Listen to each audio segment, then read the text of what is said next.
Welcome back, everybody. Rudy with Alpha Investments. It's Halloween, October 31st, and this is a video I've been monitoring and watching for quite a while. I know the bookcase videos are usually very short-term, 10-minute videos, but this is going to be a longer one. I've been really spending a lot of time analyzing how to discuss this without impacting the market positive or negatively, but I'm just going to come out and release this video whenever it comes out, probably November, December. Straight up. So the reserve list prices and the reserve list investment in the market, let me explain to everybody what's going on. It is in the most free fall, worst condition I have seen in probably about, I would say probably about 5 to 10 years. I've been following this vintage market pretty heavily in my life. It continues to drip lower in price. You're starting to see a lot of the big stores, and we're going to pick on like a Star City, Card Kingdom, you know, the Channel Fireballs, a lot of the big boys, ABU games. Today, I just took some of the buy list prices, for example, in like Star City, and the big boys are getting very nervous. They're reducing their exposure to vintage cards. They're running their inventories lower, and they are tanking the buy list prices to try to reduce their exposure to the vintage card market. And it's pretty much one of two reasons. Either A, they already have the cards they have and they want to get rid of and they don't want to accumulate any more positions. B, they see the continuing falling knife and they're tired of being cut. C, a lot of these stores are now in a situation where they have a lot of reserve list vintage legacy cards and they are majorly upside down. I mean, I've got prices and things. I just want to give you guys an example from Arabian Nights, Unlimited, Power 9, Antiquities. I mean, just to start off the video, just to give you guys one example. In 2017, the Drop of Honey situation. The buy list of Drop of Honey has now tanked to between $150 to $200 for light play. Everything I'm going to quote in this video is for light play condition because that pertains to most cards on the market. That's the lowest price since the boom and bust I've seen. We are continuing to see massive drops in pricing. And we're now in a situation where I'm getting substantial contacts. And I know people have been noticing. Anybody knows Rudy's not really doing mail collection buying as much, and people are starting to notice. So I think it's time I have to, I can't just not say anything about it because the more I don't say anything, the more obvious the situation is starting to look. So my concerns are I don't know how it's going to impact the market making this video. Is this going to accelerate the downside? Is it going to make people say, "Oh, Rudy says this and that. He's manipulating the market to try to make it rebound"? I'm not sure. I don't know. In my personal opinion, yes, obviously I have millions of dollars in the positions of reserve list cards, most of which I've purchased so low and I bought so many years ago, and over the years, I'm not really in any danger of going below my personal cost basis. But most of the profit and everything, I would say, to give you guys an idea, to be very honest, based on the highs of, let's say, 18 months ago in the reserve list market to today at the end of 2019, I would say 20 to 40% price declines on average across the board. So for me, let's say that's something like my value on paper, as they say in the movies, on paper. I would say the value of my personal vintage card collection has probably declined, I don't know, somewhere between maybe $3 to $5 million. Now, obviously, people say, "Rudy, are you panicking? Do you want to add? Are you looking?" I haven't made any decisions on anything. I'm obviously not, I have no plans of selling anything, as I've stated for years. But I wanted to point out what I think is coming next. And that's kind of really the purpose of this video. And because I've been getting a lot of patrons, shameless Rudy plug, got to do it in every video. Time to shill for myself. A lot of patrons have been in a lot of conversations with me regarding, "Hey, Rudy, is this time to build a cost base? Is this time to start doing the video? To really start building and putting money into reserve lists?" Here's the thing before we go into that answer. We're in a time where I think we're going to continue to start seeing a lot of the weak hands fold. And it could be accelerated if and or when we have an economic downturn as a whole.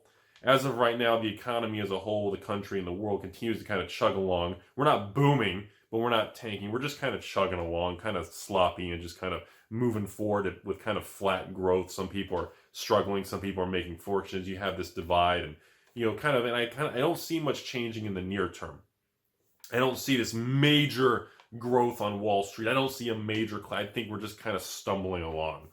And that could continue for many years, or who knows, I can't predict the future. But I can tell everybody this. Based on the quantity of contacts, the type of contacts, and the type of language being used, there's definitely a growing fear of people holding these old cards. In my opinion, I do not see a bottom yet. I honestly, if I had to place my bet, I do believe we are in for more drops and declines on the vintage reserve list cards. And I think it's being driven by a couple of variables. The top two of these reasons are going to be, number one, the money continues to flow to the new flashy things. Number two, the credibility and the confidence is officially being cracked and fractured on the investors and the people who parked money and leveraged in credit cards and lines of credit and stores who had business lines of credit. And that whole FOMO, everything's been fractured to the point where I think it's fully shattered. It's a straight up shatterstorm type of situation. Like that little magic reference? That was cute from Antiquities.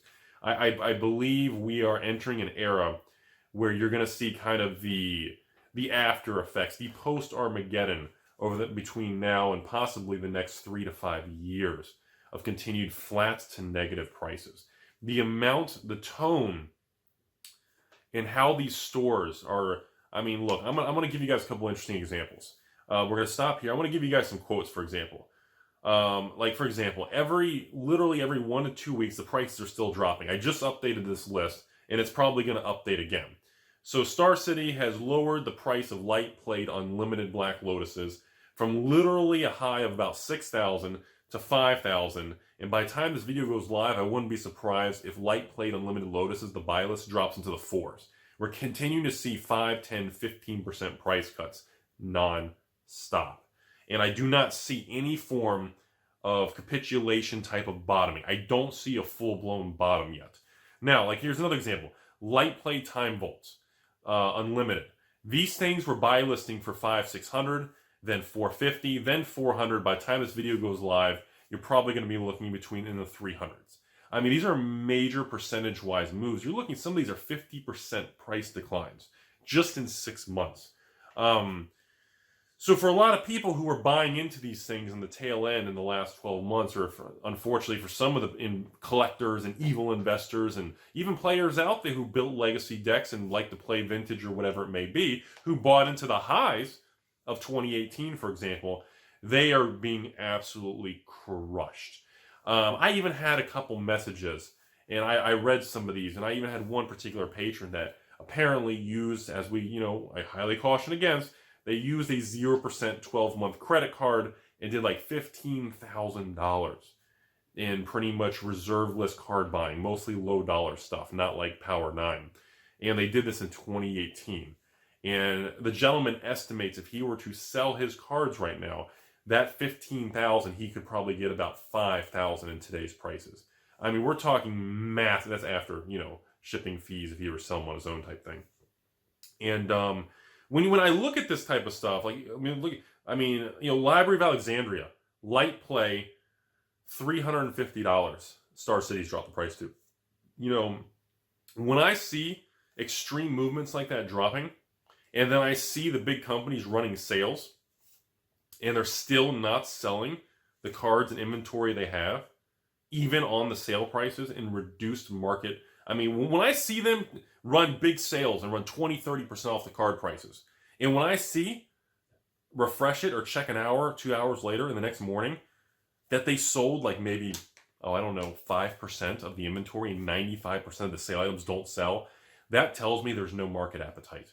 And that tells me that people are backing away straight up. So this is me kind of giving everyone a public response of how I feel and what I think is going on. This is going to be a longer video. And I just think as the weaker hands start to fold, a lot of supply is going to start to hit the market. And I don't know how this is really going to impact the overall market for these old cards, because I think we're going to have a couple possible outcomes here. And it's very concerning. I mean, seriously, think about this concern, everybody. Think about this. if the prices drop lower, and I know people are already in the comment section thinking and saying this, and well, Rudy, what are you going to do if things continue to what if they drop another 30% or 20%, or, what if the prices of these cars, what's a good example here? Let me give you guys a few more quotes. Antiquities, a candelabra of Tanos. Buy list has been dropped to $200, light play. Mishra's Workshop, buy list, light play, $690 to $720. One of my favorite little cheap antiquities, green cards, Power Leech, buy list, light play, 50 cents. These were like $10. Complete collapse. That's like a 95% price just collapse. So some of these things are to the point where it's already just completely collapsed. So that, I know, before we go further into this video, I'm going to go ahead and give everyone my opinion on my personal reaction to this. As of right now, I have not been stepping up to the plate looking to buy or start to scoop up additional inventory or anything like that in the old cards, because I don't see any signs the market is bottoming yet. But I am really, really watching what's going on because, I'm going to be honest with you. If the market gets to the point where it just completely collapses, I'm talking a Library of Alexandria or a Bazaar of Baghdad or the old Jujam de Jinn. If these cards get to the point where they tank back down, they're selling on eBay for $500 and buy lists are like $100, $200. I mean, there's going to be a point where myself and or other people I've talked to, or even other large store owners, they're going to move in and just probably wipe out the market. That's one of the risks that's always concerned me when I was thinking about this type of video and to make it, how to really design this video, is that I do have a concern because, let me give you another example here. So let's say, okay, good example, Shahrazad, one of my favorite Arabian Nights, most arguably annoying cards ever in Magic's history. The buy list now in Star City has dropped to $100. I've never seen it that low in years. So let me explain something to you all. Let's say the buy list goes to $50. It drops another huge chunk. If the buy list goes to $50, and even on eBay in the open market, they start selling for $70, $60, $80. A card like that, to me, if I were to move in and buy 1,000 copies on a card that has a print run of what? Maybe, let's say 15, 20,000 in the world. So after 25 years, let's say there's half left. So let's say there's, I don't know, 9,000 copies left in the world. If it gets to the point where the card goes to like $50 and you want to buy 10,000 copies, the total cost would be $50,000. Now, for some large store owners and investors out there, that is something that's very doable and is not a big deal. And see, that brings me to another point. It could lay the framework and the foundation for an entire different type of future of these cards, where literally it could get to a point where it's not like, oh, hey, Rudy made that Antiquities video from that investor. What was that card? The Silex? What was that card? Crap. Sagavian? I can't remember the card now. And somebody sold me 300 copies of them. And I paid a couple dollars a card. And by the way, the buy list on that thing is down to probably $2. So I'm already upside down on that. But the point is, like a card like that, if there are 10,000 copies in the world, and the price goes down to like $1, I would, I can go out and buy all 10,000 copies over a 6-12 month period if the market has a full flush out. Now, obviously, that many copies to come on the open market is highly unlikely. I don't really see that happening because there are going to be the stronger hands out there that are just going to say, why am I going to sell? I don't care. I mean, it was cool that it went up. It sucks that it went down, but I'm still not selling the card. But I'm wanting to try to, I want to give these examples because, one of my favorite cards in Antiquities, the Archaeologist, the infamous Archaeologist, the white rare Archaeologist. I mean, I don't know how many, what's a print run of an Antiquities rare or a U2 or something? I don't know, what is that? 20,000 or something? I don't know what it is. Let's say half exists. If there's 10,000 of those, I already have a couple hundred of them. So if the price, right now the buy list has now been dropped to $20 for light played. $20. If it goes to $10, and I want to buy literally 5,000 copies at $10, again, that's $50,000, right? Yeah, just completely fell asleep there. In other words, somebody could not do a buyout, but could literally own the entire card. See, those were kind of another type of concern that could start to present itself if the market actually goes to a point where it completely goes to hell type thing. If it's a complete collapse, like Candelabra of Thanos, light play buy list at 200. If that buy list, by the way, the buy list for light played on Candelabras, those things were about 400 or 500. Now then they went to 350, then 3, then 250, and now they're like $200 in the last couple weeks. If that goes to $100, I would step in. I'd have no problem buying 1,000 copies. If it starts going to 100, I mean, that would mean heavy played cards are going to be like $50. Do you guys see what I'm saying? In other words, what's to stop somebody else from also stepping up and literally just saying, I love, my favorite card is the Candelabra of Thanos. I love that artwork, the whole candlestick thing. I just love it. And I'm willing to put 10, 20 grand into it. And if the prices collapse to a point, it could permanently just kind of end that card's life cycle in circulation. And it's never really been thought of or kind of analyzed, but I just, I'm like, if the price, because there's always that point on Wall Street in any investment where it gets so cheap, the risk becomes so low, that teeter-totter of risk-reward gets so out of balance, you kind of don't care anymore, And let's go to another one, like Library of Alexandria, buy list, light play dropped to $350. If that gets dropped to $100 to $200, buy list, which means they're probably going to sell in the open market for what, $300 to $500 retail? I mean, if these prices do hit these ranges, I'm telling you, I've talked to some other stores, I've talked to some other evil investors and collectors, and they've all said similar things. I would, the common response is I would go all in. I would start wiping. I'd pick cards and I'd wipe them out. Not do a buyout. I'd wipe it out. And, and it's kind of like, okay, so what kind of groundwork and framework would that lay for the next 10 years once the market goes back on an uptrend? And now you have a massive consolidation of the product into literally a couple people's hands. Not like, oh, Rudy's buying them all. Oh, Rudy owns 100 copies of it. No. We're talking like just full-blown, like, oh, that guy owns 55% of the print run. They own 60% of the print run. 30, I mean, not like 1 or 2%. We're talking double-digit percentages. And I don't know what that impact of that would be. But these are kind of things it's the same like light play, whiteboarded, unlimited time vaults. Buy list dropped to 350. If a buy list on time vaults goes to 250, 200 or 150, I mean, there is a point where it's like, okay, if the buy list is like $150, $200, that means they're going to be selling on eBay for like 250, 300. And if you can start buying some of these, that's like a Power 10 card. If you can start buying some of these high-end cards from 25 years ago for like $200 or $300, you see what I'm saying here? You're kind of going, all right.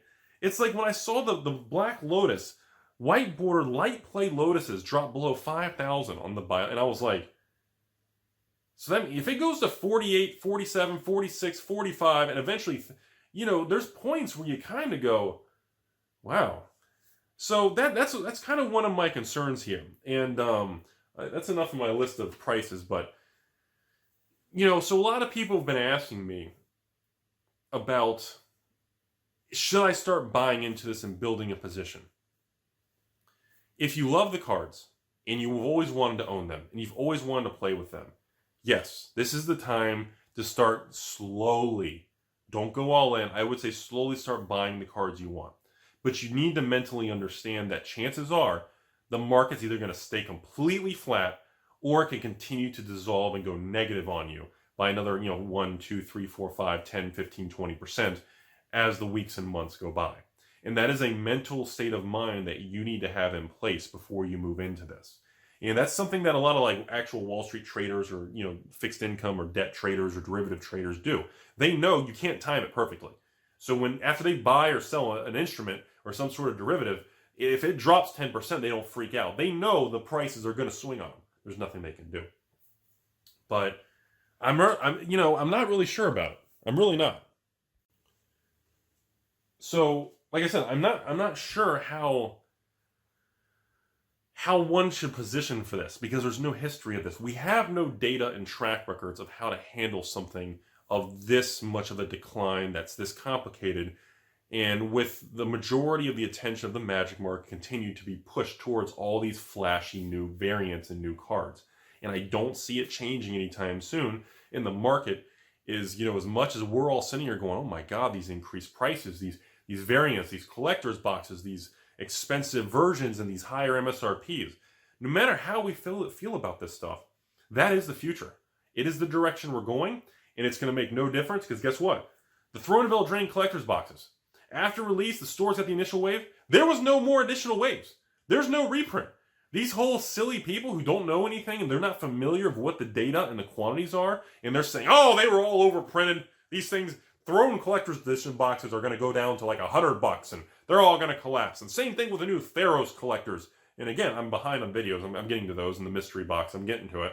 But, trust me, from someone who's trying to accumulate a large position of Throne collector's boxes right now that the market's flat and calmed down, there are not as many as you think out there. They were not overprinted.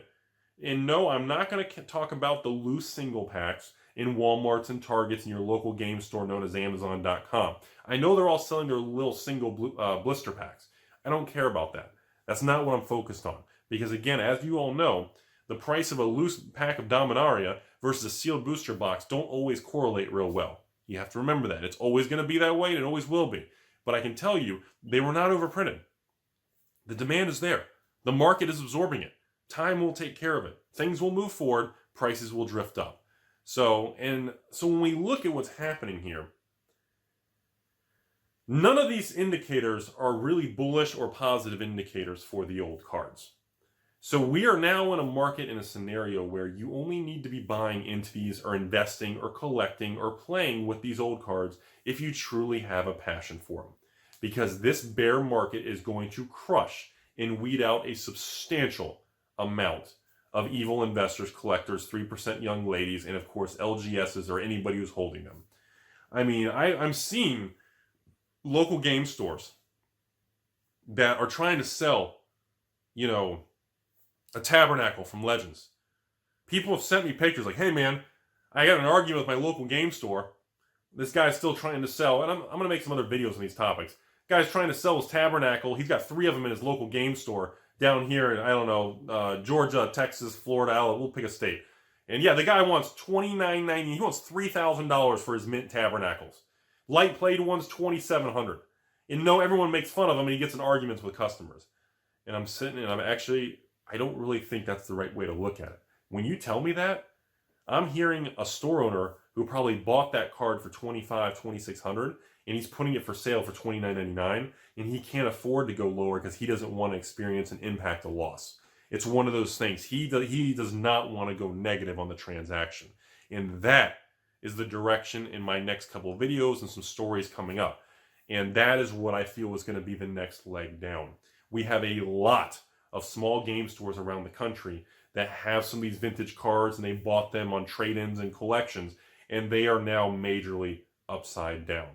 And with these huge amounts of new flashy products coming in, they're going to need to raise capital to pay these distributors for these new higher MSRPs, these Theros collector's boxes, the 20 new versions of Commander, these mystery boxes. All these new products coming are not going to be cheap, standard, $79.99, Rudy shipped, Rudy shilling for himself booster boxes. These are not Rudy Patron. This is not prices these are going to be expensively priced items.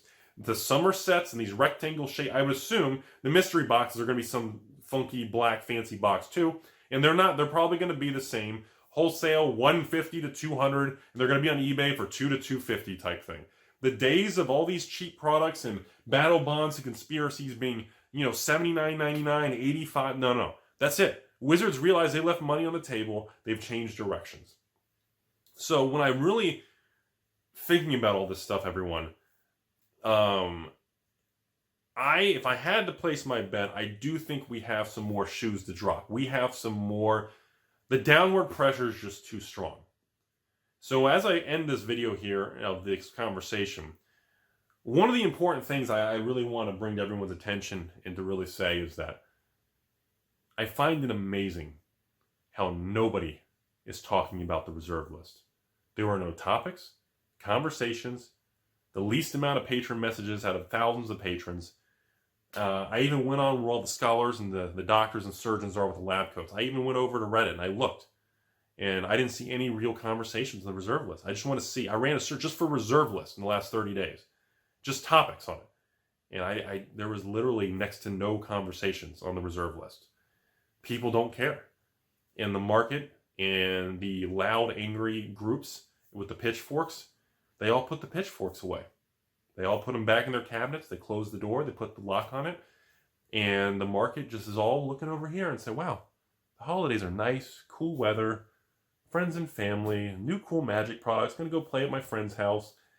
And all of the anger and abolished reserve list and the negativity, it literally just dissolved in the air. It's like you're watching the sky and the clouds just cleared up and it's just a perfect blue sky.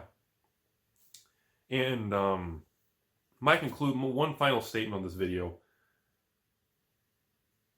I want you to remember that it's not going to stay this way. And this could lay the groundwork whenever this bottoms out for one of the most amazing entry points for a long-term investor or a collector or anybody who just loves the old cards. And the fear is so high.